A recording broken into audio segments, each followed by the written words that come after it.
I'm Morgan Ashley, now on Nonstop Local at 11. Summer vacation just weeks away, and with all the incidents on the ground and in the air, Congress holding meetings about safety on Capitol Hill. Then the judge overseeing the case of Bryan Kohberger wants to know who released confidential information to a national news organization. This is both sides are getting ready for jury selection in July. What else the judge had to say. And then honoring those who've lost their lives serving their country. The group making sure they're honored during this year's Armed Forces Torchlight Parade. Morgan Ashley with content connecting our community. You're watching Nonstop Local KHQ at 11. This is breaking news. We are following some breaking news tonight. Main Street in front of River Park Square is now back open after a car crashed into the front entrance there, the main entrance. This happened just after 9 o'clock tonight. Police say the car was driving recklessly when it crashed into a parked car and then went into the mall. We know the driver was taken to the hospital where we're awaiting to learn their condition. At this point, police say it's not clear if drugs or alcohol are factors. It is absolutely safe to fly. Our pilots are highly trained professionals.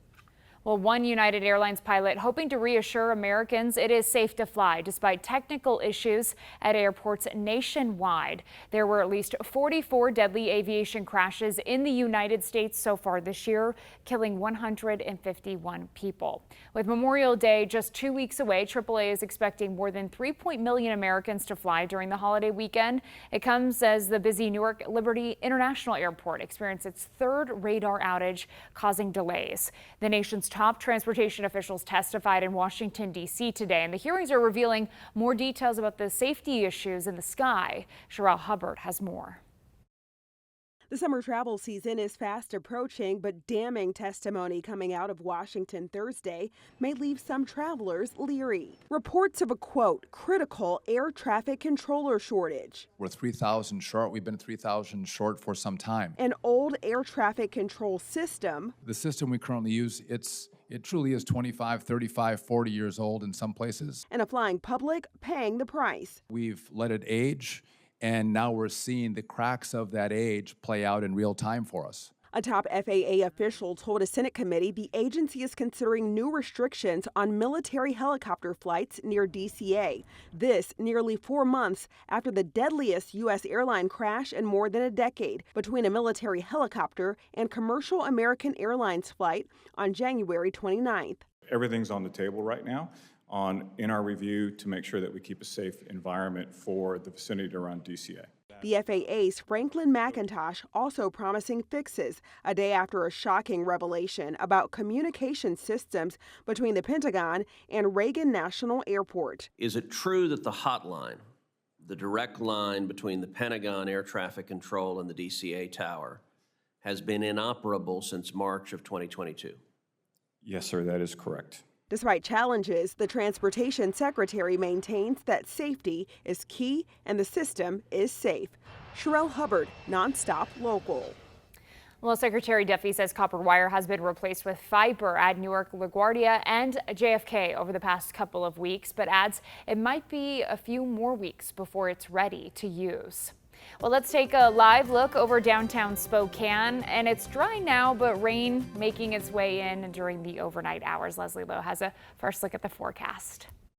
Daytime highs today just topping out at 62 degrees, still a little bit below our averages. Averages 67 degrees. Sunset tonight 8:22, and we've got that next system on the move, which has picked up winds specifically back into parts of central Washington. Some of our wind gusts back into central Washington, 25, 35, even 40 miles per hour. Will continue to be a little bit breezy as we get you into the overnights as that system continues to creep across the Cascades and make its way our direction. So again, pretty good band of showers. Most of this is going to be the heaviest to the south and to the east of us. We are expecting those showers, though, as we get you into early tomorrow morning, so please keep that in mind. I'm going to keep showers in the forecast for your morning commute, and then the wider band shifts off to the south and over to the east of us, and then we've got the possibility of some isolated thunderstorm activity. Overnight lows tonight, low to mid 40s. Like I said, rain in the forecast for our Friday, more rain in the forecast for Saturday. Details when I see you back here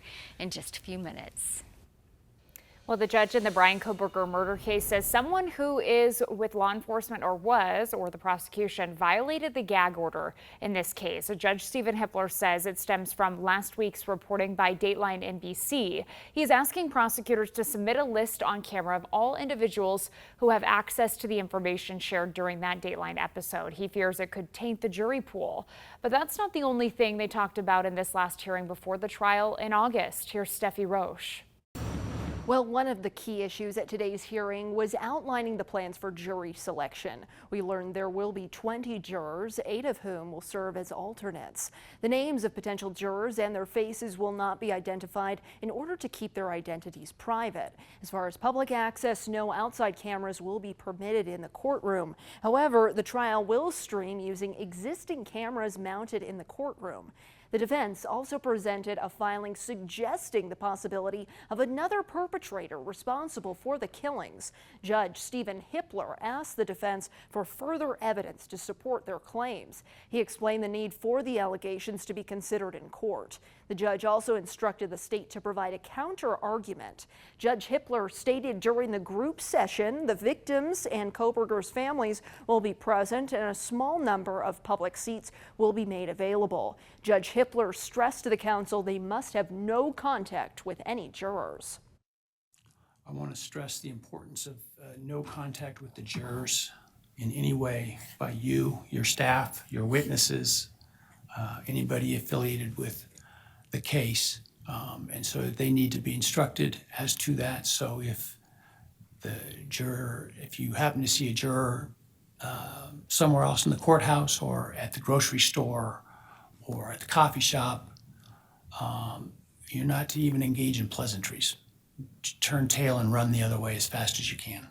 Hippler added that should anyone have contact with a juror, it must be reported to him and opposing counsel. The daily plan for this trial is to go Monday through Friday with sessions with the jury starting at 8:45 each day. In the studio, I'm Steffi Roche.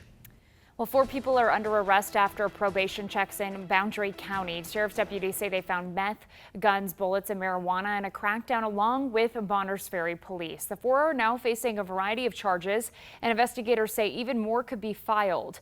The names of those arrested were not released. The sheriff's office says this is an effort and an ongoing push to ensure that public safety is top priority, as well as supporting probation accountability. If you are heading anywhere over the next couple of weeks, next 2 weeks, make sure that you buckle up in the car or face a fine. Law enforcement agencies across both Washington and Idaho are cracking down on those not wearing their seatbelts. The effort is part of the national Click It or Ticket campaign heading into Memorial Day, which begins the 100 deadliest days on the road. Tickets in Washington will cost you $124, while in Idaho it is $10. Walmart is raising prices and says it's due to the tariffs imposed on China by President Trump. There have already been price hikes for toys, strollers, and electronics, but their CEO, Doug McMillon, says tariffs on other nations could force them to raise food prices too. Walmart CEO says they started to see prices go up in April and could see the impacts from the tariffs through the rest of the year. Lawmakers on Capitol Hill are split on the issue. Walmart will lower prices in the long run. Prices will come down lower in the long run because we're going to get better deals. If a retailer as big as Walmart can't escape the pain of tariffs, what chance do small businesses have?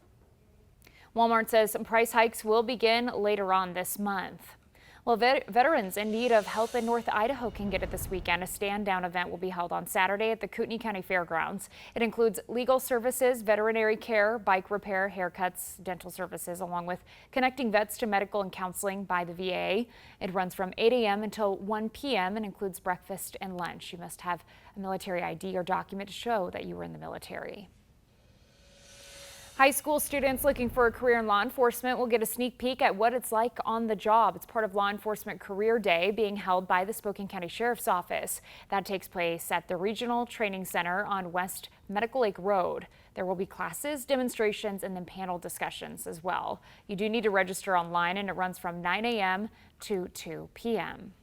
Well, just because the college basketball season's over, that doesn't mean we don't have Gonzaga Bulldogs to root for. Austin Getz joins us now, and Austin, former Zag, trying to play his way into the NBA. And doing a great job of it, Morgan. Yeah. Gonzaga product Ryan Nembhard is making the most of an invitation to the NBA Draft Combine, scoring 13 points and dishing out 8 assists in a scrimmage yesterday. Second day of the scrimmages at the Combine today, and Nembhard was back in the starting lineup for Team Williams. He's coming off the inbounds pass here. Nobody picks him up, so he shows off the range and splashes the corner three. Good to see him shooting the ball. A couple of minutes later, Nembhard left alone on the arc again. Again, he'll make you pay out there if you don't pick him up. Another triple for the former Zag. And as you know, of course, he was always looking to pass. Deflects the pass on defense here, then leads the fast break. An easy dunk on the other end. Nembhard scores 6 points and dishes out 5 assists in 15 minutes.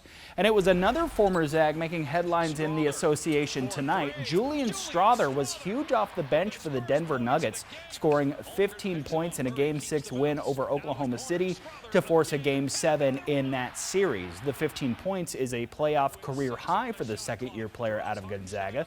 Game 7 between Strother and the Nuggets against his former teammate Chet Holmgren and the Thunder is Sunday night. And Morgan also at the NBA Draft Combine, even though he isn't scrimmaging, former Coug Cedric Coward also impressing some scouts. So maybe we'll hear Coward and Nembhard's name both called on draft night. We'll have to see. We love to have local support back here at home always for them. So Absolutely. That's exciting stuff. Thank you, Austin. Well, we're now remembering those who've paid the ultimate sacrifice serving their country during this year's Lilac Armed Forces Torchlight Parade. The Fallen Heroes Project will be marching alongside others on Saturday. They hold banners showing our local heroes. Those names can also be found at the Illuminating Courage Memorial at the Spokane Arena. The project's mission is simple. They say heroes are not forgotten until their names are no longer spoken. Unfortunately, there's too many of us who have had that knock on the door. I think for our families, it's very hard, whether it's the first or fifth or 10th time you've carried your hero's banner in the parade. And there's definitely some healing in that, especially when you see the way the crowd reacts when we come by. So the project started in 2007 when Corporal Daryl Morris of Spokane died in Iraq. His mother wanted to make sure that he was always remembered. The parade does start at 7 o'clock Saturday night, and here's a look at the 16-block route. Streets in downtown Spokane normally start to close around 8 a.m. The parade also impacts STA routes. And a reminder to you at home, we are going to be covering the event Saturday night starting at 7 p.m. on SWX and streaming live on the Nonstop Local app as well as online. Still to come here tonight at 11, one-of-a-kind show set to hit the stage at the Bing Crosby Theater tomorrow night. We have a behind-the-scenes look. That's just about 19 minutes away. And then the Supreme Court taking up the issue of birthright citizenship when a ruling could be made. And then Leslie Lowe is tracking the forecast for you tonight, what it's going to be like for the parade. You're probably going to need a jacket. That's right after this. We'll continue to watch for scattered showers as we get you into the overnight hours tonight and into early tomorrow morning. And then we've got pop-up and isolated showers and thunderstorms into the afternoon hours. We'll also see brazier conditions, temperatures below our averages, and another round of heavier rain actually on the way as we get you into our Saturday. So satellite radar, that system again starting to creep across the Cascades, making its way up from the south and from the east of us. Overnight lows tonight, low to mid 40s from Colville into Spokane, 44 degrees tonight over towards Coeur d'Alene. We've got upper 40s down through Lewiston, a little bit cooler into Orofino, and then we've got mid to upper 40s from Omak down into Moses Lake. 45 overnight tonight for our friends in Connell. Tri-Cities at 50 and 45 overnight tonight into the Yakima Valley. So we're out of the 30s for the most part, but we still got to keep an eye on those sensitive plants. In our future cast, again, I'm going to go ahead and fast forward you all the way into Friday morning. The wider band of heavier showers is now over towards north and central Idaho. We still have some lingering showers though in eastern Washington, but as we kind of move our future cast into the afternoon hours, you can see everything kind of falls apart, shifts over to the south and to the east of us, but then as we get into the afternoon hours, that's when we see these pop-up showers, and again, it's the possibility of some isolated thunderstorms embedded within those little cells into the early afternoon hours. Now, daytime highs tomorrow below our averages. We'll be right there within the mid to upper 50s between Coeur d'Alene and Spokane. We've got mid 50s up towards Colville, 54 degrees again for a daytime high in Sandpoint. Mid to upper 50s for the Blues, 60s down through Lewiston, and a little bit warmer back into central Washington. You can see Wenatchee at 69, 67 in Connell, 72 degrees our high tomorrow in the Tri-Cities, and then Hermiston also checking in the low end of the 70s. I'm going to extend our national map here because we're having record heat down in the deep south for the Gulf Coast states from Texas all the way up into the Carolinas, where we've got highs in the 90s, but that aggressive cold front is moving through.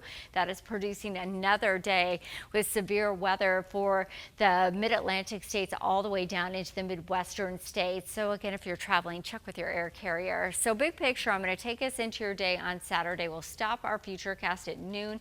We've got a band of showers again moving through. We are expecting rain for the parade. Keep that in mind. You can see that extension as that band kind of moves back through as we head into the overnight hours. Some more rain in the forecast as we head into your day on Sunday as well. So as long as you're prepared for the rain, it's going to be a little bit chilly out there as well. We're all going to have a good time. We may as well just enjoy it. There's a warm up on the way as we dry out next week. Well, coming up, it's NCAA tournament time for the Whitworth Pirates, how they made a come-from-behind run for a conference championship. The Supreme Court heard oral arguments about the enforcement of President Donald Trump's birthright citizenship executive order today. Hundreds of protesters, many of them immigrants, gathered outside of the Supreme Court speaking out against the executive order. The president's order aims to deny citizenship to children born in the U.S. whose parents are here illegally, but critics say it's in violation of the 14th Amendment, which grants anyone born in the U.S. citizenship. At this point, the justices do not seem eager to overturn that law.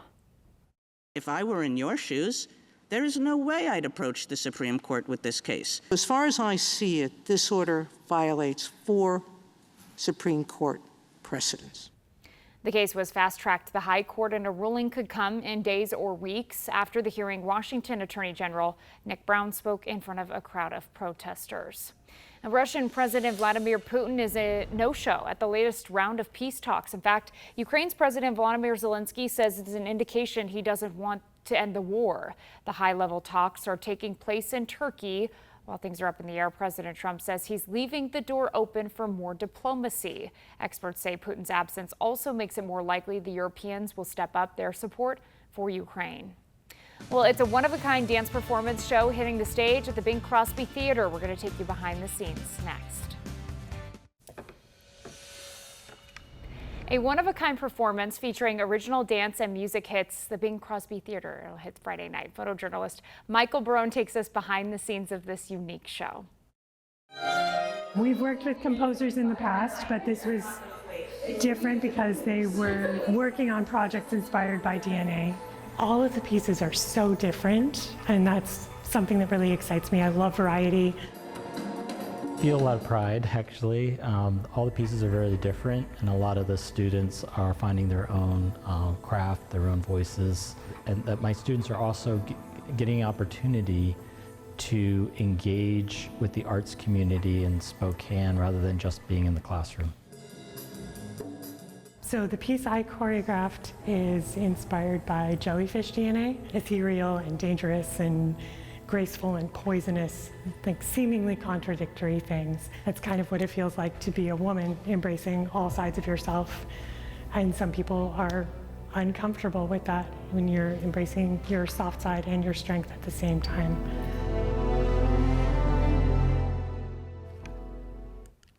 Well, Translations, an evening of original music and dance, takes place at the Bing Crosby Theater tomorrow night at 7:30 p.m. Tickets start at $27. Well, coming up next, one last look at the forecast as you plan ahead for the Torchlight Parade this weekend on Saturday. And any other weekend plans, you're going to be dodging some rain showers. That's next. We've got that next round of unsettled weather on the way. So scattered showers expected for your Friday, even the possibility of some isolated thunderstorms. Dip in temperatures, we're into the upper 50s. Saturday and Sunday are messy as that next round moves in. This one packing a little bit more of a punch. So not only are we expecting more rain as we head into the weekend, but also the possibility of some isolated thunderstorms. Temperatures will be on the cooler side as that sun sets for the parade. So keep that in mind. Have a good night, everyone.